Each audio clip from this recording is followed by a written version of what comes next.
Alright, welcome to my Mermaid Spearband monster review. She's a Blossom water attacker with a, what do you say? Blossom era water attacker? Yeah, she's really bad at that. With some extra turns, usually I try and include their gimmick, but she's really bad. I'm just making this review so you know just how bad she is and whether you want to, because I know some people unlock their rune slots first. I only got one unlocked, but honestly, I'm not even upset about it. Yeah, you're definitely going to see what I'm talking about the further we get into the video. So here she is, Mermaid Spearband. Yeah, I really can't say too much on her. I'll be surprised if she's better than I remember because her moves were just insanely bad, no matter what time period you were looking at. Like if she got released during the corrupted era, she still would have been garbage. So the first thing you would think when you hear of a water attacker is that they are a counter to Cherub Cupid. They're a counter to Elvira Demon Slayer and Serpentex. You would be like, oh, that element gives them an advantage. But for this attacker, it doesn't because she does very, very low damage on low extra turns. Only does a few extra turns. Like, she is so outclassed. But anyways, I don't ever think I've started off a video with a rant on how bad a monster was. So, as for her lore, Mermaid Spearband was a part of the elite Seashell Guard, but she disappeared on a mission when she was carrying out for Queen Thalassa. However, years later, when everyone thought she was dead, she came back to the water realm, alive and having accomplished her mission. She was receiving the highest honors, or she received the highest honors. Alright, and then her finisher, Mermaid Flanks? Cool thing, that was a war strategy back in the Roman times, I've learned. So, deals moderate water damage to all enemies, applies drowned and bleed, restores cooldowns on itself. You see, that finisher isn't even better than a lot of monsters like normal skill sets. But, that's just more complaints. Her trait is just the picture of what we have right now, which is just bad trait after bad trait. She really should have been released during the Blossom era. No, the Abyssal era. So first we have Hardened. It's your Umbrella Status Caster. It's not that bad. It's kind of impartial because it gives you kind of an advantage, but it's a very rare advantage to kick in because it's only 20%. So, take that as you will. Then you've got Immunity to Blind. It's so popular because Blind is so popular, but at the end of the day, you would have rathered much better traits. Like, even if they gave her Immune to Control, it wouldn't really help her case. But, like, if you have that, at least you're immune to, like, a million dots and you're immune to a good amount of strategies. You won't die over time. But she just has Hardened and Immune to Blind. All right? I mean, I guess since the only people who should be using her are people who just started the game and just got her, in that case, yes. All right? The beginner meta is full of Blind, weirdly enough. So I guess it'd come in handy. I guarantee you there's going to be PvP monsters coming out with Blind soon. And then we have Status Caster Self Precision. Increases its precision by 50%. So this, I guess she does apply water weakness and it's part of her damaging strategy, but it doesn't increase, 0 times 5 is still 0. So let's see. Darn, I'm not breeding anything right now. So let's go over her skills. So Blossom Era, Water. Oh, I got 2 in here. Alright, so let's feed her up to level 100 and see what she can do. Oh, the damage is so low. Okay. That's a really weird position she does because she just shakes her hips, not her top or anything. That's a really goofy animation, I'll say. All right, so let's see what I can pull off with her. I'm very tempted to just win in PvP with her, just for fun, but it'd be so impossible. Like, she would be no help. But all right, enough talking about how bad she is. Let's actually see her skills for ourselves. So, Poseidon's Daughter deals low water damage to one enemy, applies drown to one enemy, 0 stamina, 0 cooldown. I firmly believe that a move has to be at least 45 damage on 0 stamina, 0 cooldown to be worth it. So definitely would not suggest you do. Even in that scenario, doing this would not be enough damage to kill anyone.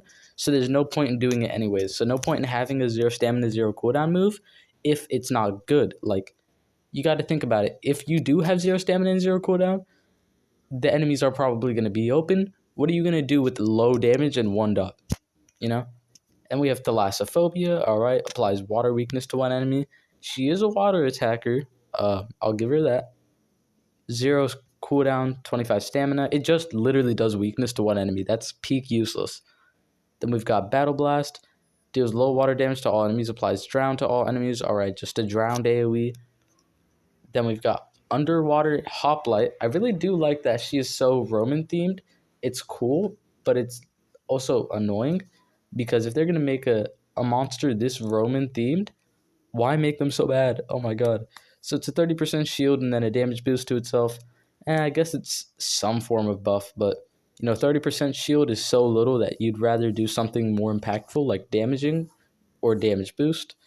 And then, well, with the extra turns, I'd say it's not her worst move, although it's not like that's, a high honor. Then you've got Ares Dory.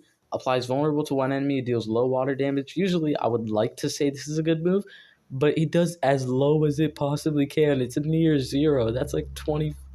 That's like 20% damage on a single. It doesn't matter if you apply vulnerable and then do damage. If the damage output is so low, that vulnerable can hardly do anything to help the case. All right, so on 2-turn, 45 stamina, and sadly, that's probably going to be on her best skill set. Then we've got Crustacean Shield. Does she not have extra turns? Oh man, maybe I was wrong. So she doesn't even have that. Deals low water damage to one enemy, applies 40% life shield to itself. Yeah, no, really bad. I don't get why you would want... Look at how low the damage output is. I can't even say with confidence.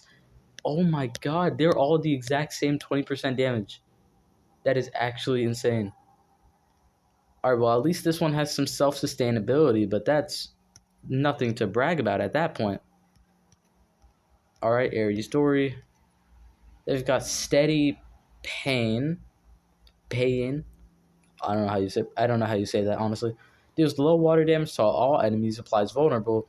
Once again, if you're dealing damage that low, your AoE is hardly doing anything but a tap. Like, this is what people would run as an extra turn just to get that little bit of extra damage.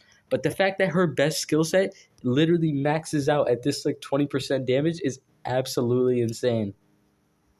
That's so bad. But at most, it's an AoE vulnerable, right? And then we've got Water Battle Cry. Deals water weakness to all enemies. Deals low earth damage. Applies drowned. So this is... It's pitiful, and it's her best move. Because it applies a dot and then the weakness to that dot. So that dot will have multiplied damage. But it doesn't even have water damage when it does it. Her damage is so all around low. It's absolutely insane. I'm tempted to just take her out and just use the vulnerable water weakness and use her just as a cursor. I think that's the only use that anyone's ever going to get out of her.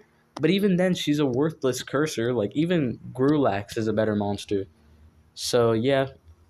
No, this is one of those rare monsters who's so bad, they get an Omni-Crab thumbs down. Alright? I'm not even going to showcase them. She is really bad.